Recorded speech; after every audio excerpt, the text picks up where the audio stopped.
Good morning students. आज हम chapter सांवली सपनों की याद के प्रश्न उत्तर करेंगे। पहला प्रश्न है, किस घटना ने सालिम अली के जीवन की दिशा को बदल दिया और उन्हें पक्षी प्रेमी बना दिया?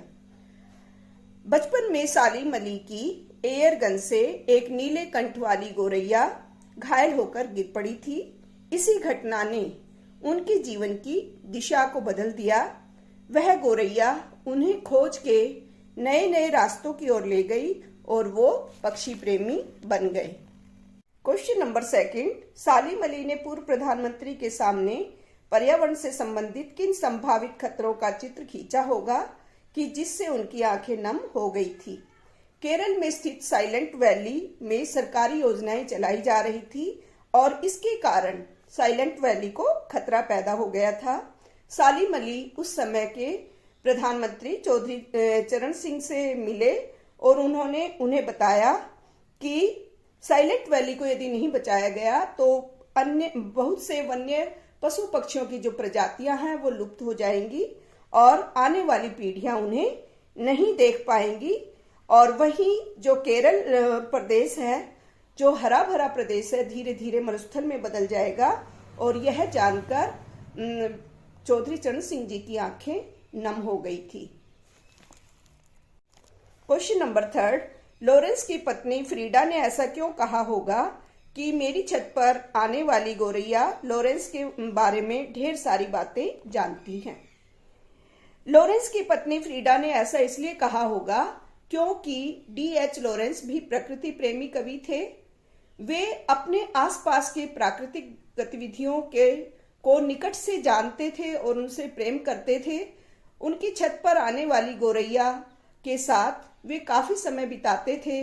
गोरैया भी उनके साथ मित्र जैसा व्यवहार करती थी, इसलिए वह गोरैया खुले दिल वाले लॉरेंस के बारे में बहुत कुछ जान गई होगी। यही उनकी पत्नी फ्रीडा के कहने का आशय था। क्वेश्चन नंबर फोर्थ, आशय स्पष्ट कीजिए।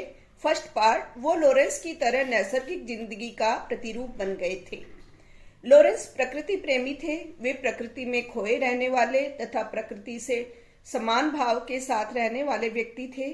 उसी तरह से सालिम अली भी लॉरेंस की तरह ही असाधारण प्रकृति प्रेमी थे। उनका जीवन भी नैसर्गिक था।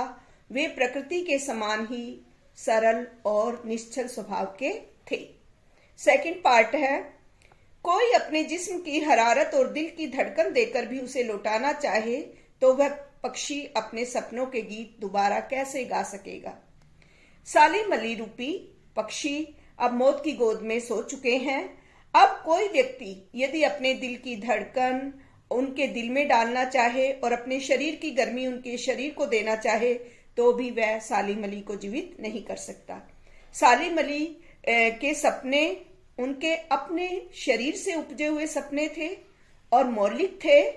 किसी और की धड़कन और सपने उनके जैसे नहीं हो सकते। अर्थात जो सालिम अली थे वैसे जो पक्षी प्रेमी व्यक्ति होते हैं वो स्वभाव से ही उत्पन्न होते हैं, उन्हें प्रयास पूर्वक नहीं बनाया जा सकता। थर्ड पार्ट, सालिम अली प्रकृति की दुनिया में एक टापू बनने की बजाय अथाह सागर बनकर उभरे थे। सालिम अली ने अपने कार्य क्षेत्र या स्वयं को किसी विशेष सीमा में कैद नहीं किया। वे पक्षियों की खोज में विशेष स्थानों पर तक ही सीमित नहीं रहे, दूर दूर तक पक्षियों की खोज में जाते रहे। उन्होंने प्रकृति के खुले संसार रूपी अथाह सागर से पक्षियों के विषय में नए नए अनुभव इकट्ठे किए और उनका जो कार्य क्षेत्र था वो बहुत अधिक विशाल था। प्रश्न नंबर 5, इस पाठ के आधार पर लेखक की भाषा शैली की 4 विशेषताएं बताएं। नंबर 1, लंबे और जटिल वाक्यों का प्रयोग। पाठ में लंबे और जटिल वाक्यों का प्रयोग किया गया है और इसके कारण जो भाषा है थोड़ी क्लिष्ट हो गई है। नंबर 2, मिश्रित शब्दावली का प्रयोग। पाठ में उर्दू, अंग्रेजी, संस्कृत आदि शब्दों का मिला जुला प्रयोग हुआ है। नंबर 3, मुहावरों का प्रयोग। पाठ में मुहावरों का कुशल प्रयोग किया गया है, जैसे आंखें नम होना, जामा पहनाना, नंबर 4, प्रश्न शैली का प्रयोग। पाठ में कई स्थानों पर प्रश्न शैली का प्रयोग किया गया है, यानी प्रश्न पूछे गए हैं कि कौन बचा है जो अब हिमालय और लद्दाख की बर्फीली हवाओं पर जीने वाले पक्षियों की वकालत करेगा। इस तरह के जो उदाहरण हैं वो भाषा में आए हैं। प्रश्न नंबर 6, इस पाठ में लेखक ने सालिम अली के व्यक्तित्व का जो चित्र खींचा है उसे अपने शब्दों में लिखिए।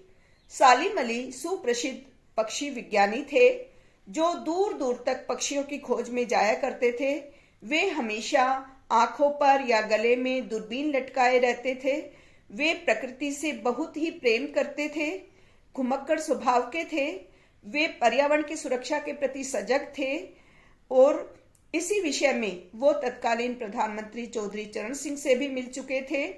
वे दुर्गम और विषम स्थानों पर जाकर पक्षियों के रहन सहन, खान पान की जानकारी इकट्ठी करते थे और वे सरल और प्रकृति के निकट रहने वाले व्यक्ति थे जो कि नित नई जिंदगी के ऊंचाइयों में अटूट विश्वास रखते थे।